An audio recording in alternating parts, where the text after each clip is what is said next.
suppose they arrive and they give you a box, and the box has two knobs. One knob is the knob for controlling global temperature, maybe another knob is a knob for controlling CO2 concentrations. You might imagine that we would fight wars over that box, because we have no way to agree about where to set the knobs. No global governance, and different people will have different places they want it set. Solar engineering is like chemotherapy. No one wants it. But we all want the ability to do chemo and to understand its risks, should we find ourselves with dangerous cancer. How long does it last up there? The lifetimes are years. What, years? A couple years. And then it what, precipitates out, or Yeah, that's correct.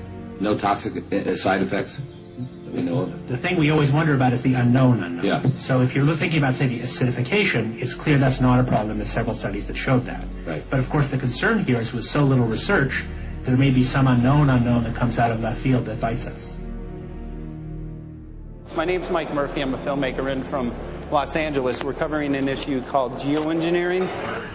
Okay, thanks guys. Senator, a quick question about the issue of geoengineering.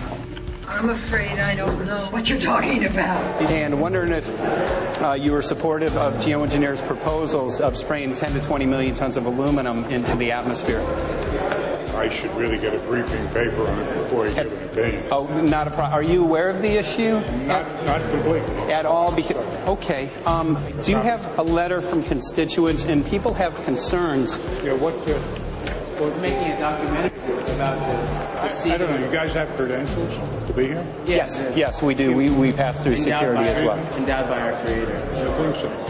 Please don't What's that? Please don't touch me. You're lying. No, why? What did we lie? What did we lie about, sir? No, we're not. What are we lying about? Lying about what? That's a little unusual, huh? I haven't heard that. You're not aware of it? And it appears that these programs have already been deployed. You know, I haven't looked at that proposal, and so, why don't you let me review it? I can do that. Are you aware of? Actually, I'm going to go. Yeah. Let me go ahead and get that. I will take a look at this, and I will act accordingly. General, this program, this openly covert program of the aerosol spraying, stratospheric aerosol spraying, geoengineering, using tons of aluminum, spraying it up in the sky. I have no idea what you're talking about. Okay. Commonly called chemtrail survey. When you were the head of NEMA, did you see the aerosol trails? Mike Murphy, filmmaker in Los Angeles. Hi, sir. And we're covering an issue called geoengineering, and wanted to know if you're supportive of geoengineers' proposals.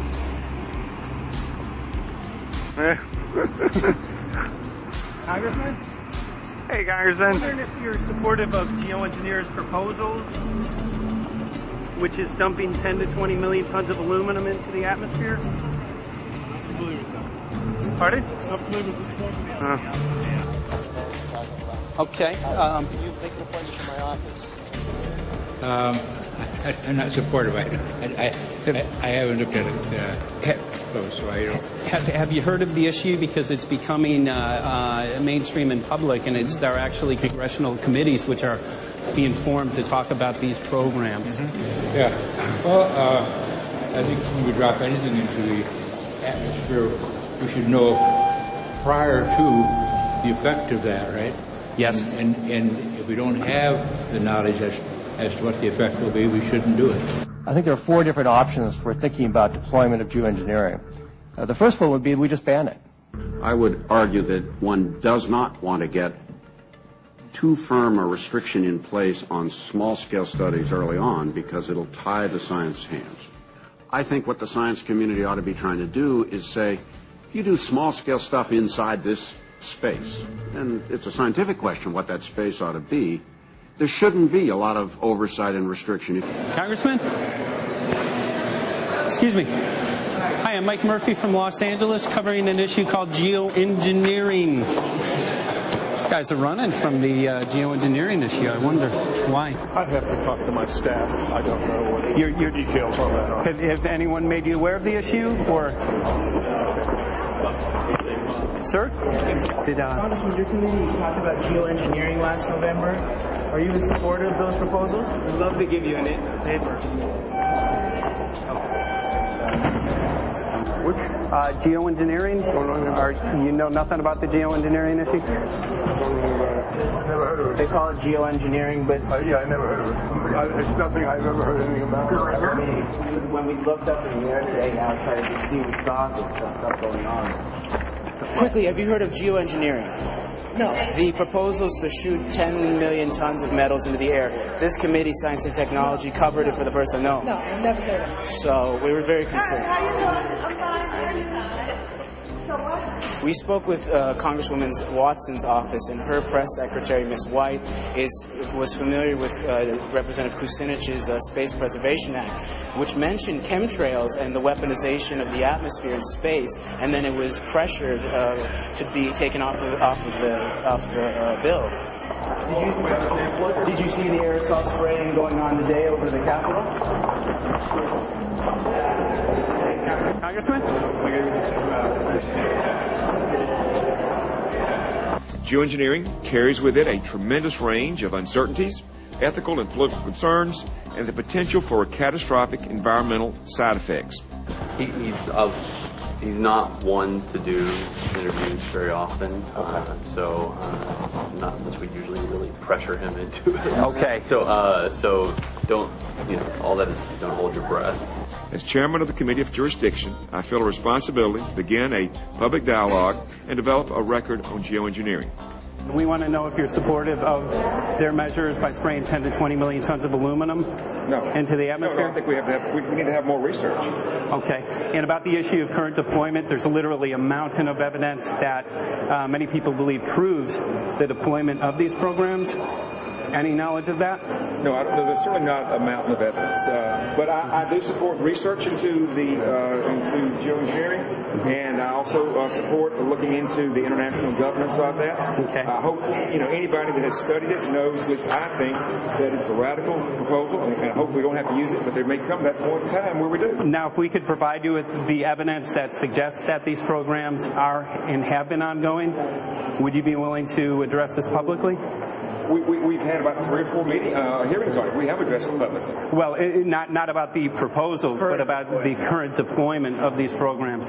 Citizens. I don't support the current deployment. I think we need to have more research, and if they have consequences that go beyond one nation, and so I think that there needs to be governance to that. Governance is not simply an issue of deployment, but governance before deployment in terms particularly of large-scale scientific fieldwork. I concede that on this subject and in general, it's not popular to talk about global rules. And when these people started talking about the need for UN Security Council oversight, a supranational environmental security enforcement with a strong mandate by the UN, it really is clear that they're looking for a global power behind the manipulation of the environment. But I do think it needs to be sort of an international kind of treaty that does tie and bind all nations into a common fate. It is a common fate.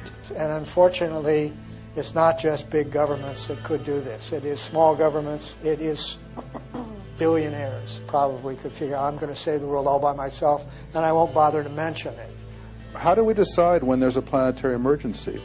Whose hand is on the thermostat? How do we decide when to start it? There's no way to do that right now. And what if we do start doing it, and then by some problem with the technology or with the will, we can no longer do it? In a year or two, the aerosols will come out of the atmosphere and temperatures will shoot up at a rate much faster than it's going up now. And it's that rate of change that's hard for us to adapt to. So once we start it, we'll be sort of locked into doing it for a long, long time. And so with basically no end in sight. Boeing would pursue this to make a profit, right? I mean, the financial motivation to do this. Let's see. So let me not speak for Boeing. Is that allowed? Okay. Yeah, well, it is what it is. No, but someday, if the U.S. is going to decide to do this stuff, they're going to look to a company who can do it, and you want to be positioned. Boeing would rather get it than Lockheed Martin.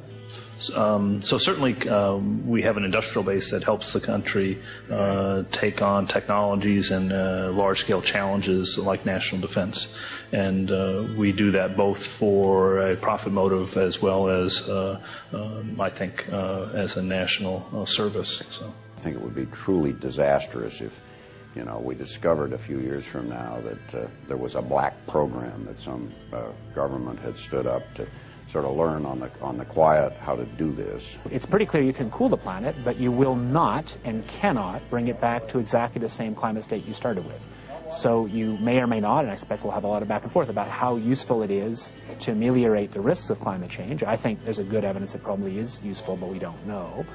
But it certainly can't get you back to exactly the climate you started with. I think everybody agrees with that. Do you think you'll see deployment in our lifetime? Let me say I hope not. Al? I would agree. I hope not. I hope not. Agree. Okay.